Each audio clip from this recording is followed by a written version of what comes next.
আব্বা, ঈদের আছে আর 3-4 দিন। গ্রিলের কাজ হলো না, দরজার কাজ হলো না, তুমি কাদের কাছে কাজ দেছো? বাজান ওই যে ফসিয়ার মিস্ত্রি আছে কন্ট্রাক্টর, ওর কাছে কাজ দিলাম। ও বলিল ঈদের 5-7 দিন আগে ডেলিভারি দিয়ে দিবানে। এখন সে আসতেছে না, কাজ করতেছে না, কি বুঝবো আমি এখন এখানে? বুঝবা না মানে? তোমার একটা দায়িত্ব আছে না, তুমি খোঁজ খবর নিবা না ওরা ঠিক মতো কাজ করতেছে কিনা। ঈদের ভিতরে এই কাজ না হলে হবে? তোমার বৌমা কইছে ঈদের ভিতরে যদি এই কাজ না হয় তাহলে এই বাড়ি আর থাকবে না সে। এমনি তোমার বৌমা এই গ্রামে আসতে চায় না। আচ্ছা বাজান ঠিক আছে, আমি বুঝতে পারিছি। আমি বিকেলে যাই খোঁজ নিবানে, তারপর ফসিয়ার মিস্ত্রির সাথে নিয়ে আসবানে, কাজ দ্রুত করে আই নিবানে। ডাকাডাকের কিছু নেই, ওই 3 দিনের ভিতরে কাজ শেষ না করলে ওর কিন্তু টাকা পয়সা কিছু দিবার না নে। এমা ভাই, কোন সময় আসলি তুই? এই তো এই মাত্র আসলাম। ভাই একটু কথা ছিল তোর সাথে। তুই আবার কি কথা কবি? এমনি মন মেজাজ খারাপ আছে কিন্তু, মাথা মতো গরম কিন্তু। ভাই করছি কি, এই যে বাড়িটা যে করলি ওপাশে আমি আমার ওপাশে কি রে যাবো ঘরে? আমার তো মাঠেতে ধান পান নিয়ে আসতে, ফসল মসল নিয়ে আসতে, এদিকে তো ব্যান টানার ঢোকপান নাই রাস্তা দিয়ে। তুই রাস্তাতে কি করবি? তুই কি রাস্তাতে প্রাইভেট ঢুকবি না বিমান ঢুকবি?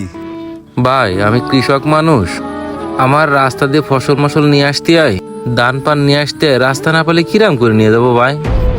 এখান থেকে এটুক তোমার মাথায় করে নিয়ে গেলে তোমার কি মেলা কষ্ট হয়ে যাবে নাকি? ভাই আমি একা মানুষ, আর এই জোন কিষেন নিতে গেলে মেলা খরচ হয়ে যায়, আর এই জন্যই তো আমার একারই সবকিছু করা লাগে। আর আব্বা তুমিও কিরাম করে মেয়েবারের সবটুকু জায়গা দিয়ে দিলে, মেয়েবার বাড়ি তো তুমিই করিস, আমার জন্য একটু জায়গা রাখবা না? তোর যদি জায়গা দিতাম এই সুন্দর ডিজাইনের বাড়িটা হইতো। এই যে ডিজাইনটা দেখতেছি, সেই ডিজাইনটুক করতে গেলে পুরো জায়গাটুকুই লাগবে। আব্বা তাই বলে তুমি আমারে ঠকাবা? তোরে কি করে ঠকালাম আমি? এই যে রাস্তার কুলোতে সব জায়গা তুমি মেয়ে বাইরে দিয়ে দিলে, আমারে দিলে ওই পিছনের জায়গা, আর দেখো তাতে আমার যাওয়ার জন্য কোনো রাস্তাও রাওনি তুমি। তোর মেয়েবার টাকা পয়সা আছে, ভালো একটা বাড়ি করেছে। তোর কি সামর্থ্য আছে এরকম একটা বাড়ি করা? তোরে দিলি, তুই তো বানাতিস একটা বেড়ার বাড়ি, ও কি দেখতে ভালো লাগতো? মান সম্মান চলে যাইতো।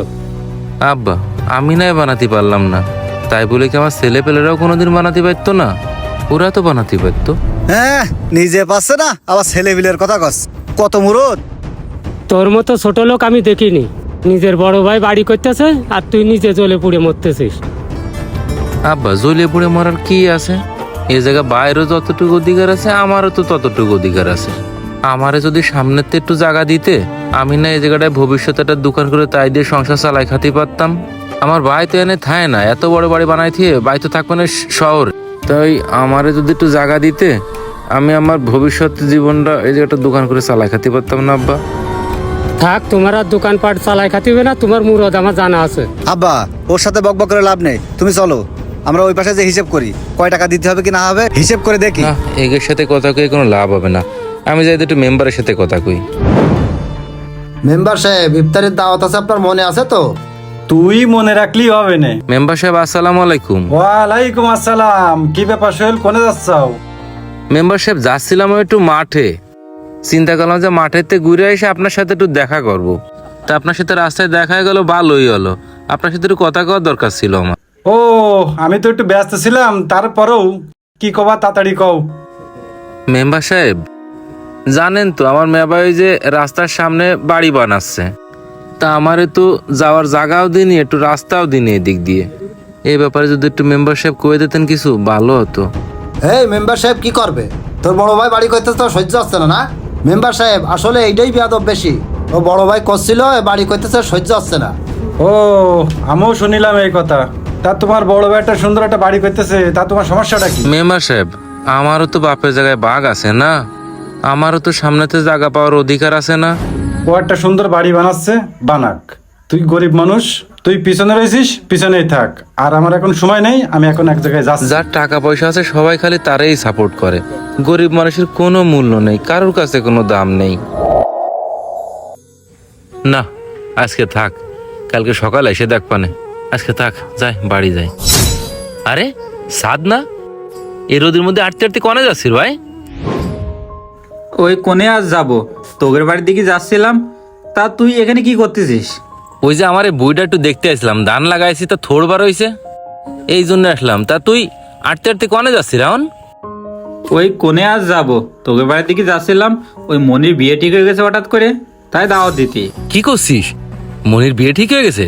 কবে? কোন জায়গায় বিয়ে?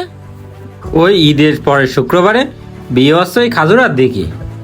ও আচ্ছা আচ্ছা, তা দাওয়াত করতে তোর আশা লাগে, ফোনে করলেই তো হয়ে যেত। তাহলে এক কাজ করবা না, আমি শুক্রবার দিন যেহেতু বিয়ে, বুধবারের দিনই চলে যাবা না, 2 দিন আগেই চলে যাবা না, কাজ কাম করতে হবে না নে। আমরা না হলে কাজ কাম করবে না কিডা? তুই কেতে যাবি? তোর তো দাওয়াত দিতে আসিনি, দাওয়াত দিতে আসি মামার আর মিয়া ভাইয়ের। কি কোষ, আমার বোনের বিয়ে আর আমি যাব না?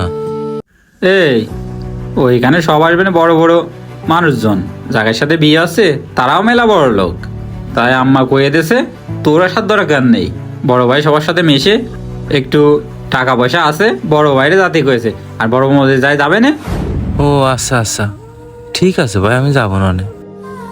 গরিব মানুষ তো, গরিব মানুষের কোনো মূল্য নেই, সমাজের কাছে কোনো মূল্য নেই, আত্মীয় স্বজনের কাছে কোনো মূল্য নেই, পরিবারের কাছে কোনো মূল্য নেই, বিচার ব্যবস্থার কাছে কোনো মূল্য নেই গরিব মানুষের। ঠিক আছে ভাই, ভুল হয়ে গেছে, আমি যাব না ভাই, আমি যাব না, তুই যা। আমার তো টাকা পয়সা নেই, আমার যদি কোনোদিন টাকা পয়সা হয় সেদিন না আমার মূল্যায়ন করিস, সেদিন তোকে সাথে দেখা করব, সেদিন তোকের বাড়ি যাব, সেদিন আমার পরিচয় দিস। ঠিক আছে ভাই, তুই যা, যাই বাড়ি যে কথা কয়ে গে সবার সাথে। আপনি যতই ভালো মানুষ হন না কেন, যদি আপনার টাকা না থাকে তাহলে সমাজ, পরিবার কেউই আপনার পাশে থাকবে না। যার টাকা আছে, ক্ষমতা আছে, সবাই তার সাপোর্টই নেবে। আর এইটাই বাস্তব জীবনের গল্প। ধন্যবাদ সবাইকে।